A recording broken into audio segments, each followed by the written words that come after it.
5:30, back to business for some of Virginia's elected officials. Yeah, today the General Assembly convened. You see a packed house in Richmond right here. Included among the lawmakers, though, State Senator Creigh Deeds. Across his cheek, there was a scar, the reminder of a violent incident that ended with the death of his son. 10 on your side's Andy Fox attended today's meeting and is live from Richmond tonight. Andy.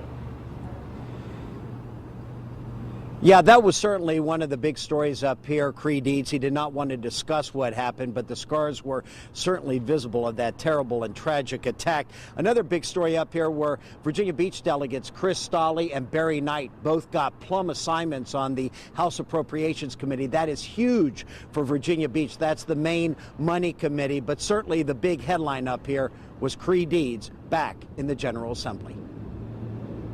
For the first time since the November 19th attack, we have seen State Senator Creigh Deeds. He did not talk on the Senate floor about the events when he got stabbed by his son, Gus, before Gus took his own life following severe mental illness. You could tell people cared, but senators were asked not to bring it up in speeches on the floor. Lieutenant Governor-elect Ralph Northam. He and I are good friends, and he's been through a lot, and just a lot of courage that he has to come back, and I think it's all about wanting to serve the Commonwealth. That's what he feels strongly about. Following our exclusive investigation into ERC workers getting a free pass from paying tolls, State Senator Kenny Alexander's put in Senate Bill 24 exempting public service vehicles from paying tolls but forcing commuters like ERC employees to pay tolls. Are you able to go into a private company like ERC and tell them what they can and cannot do?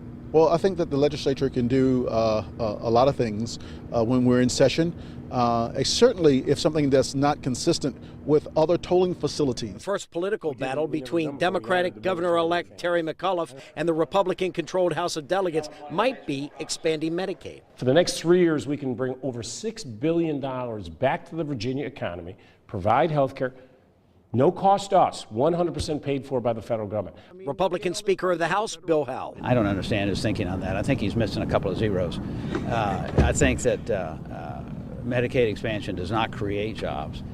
In fact, I think it could cost jobs. It's going to be incredibly expensive for the Commonwealth. And as he leaves office, Republican Governor Bob McDonnell got praise from Democratic State Senator Dick Saslaw. You're a good guy, and you've done a good job as governor, and gone along towards fixing some major problems in this state. It's been a team effort, and neither branch does it alone, and I think the legislative and executive branches work very well together.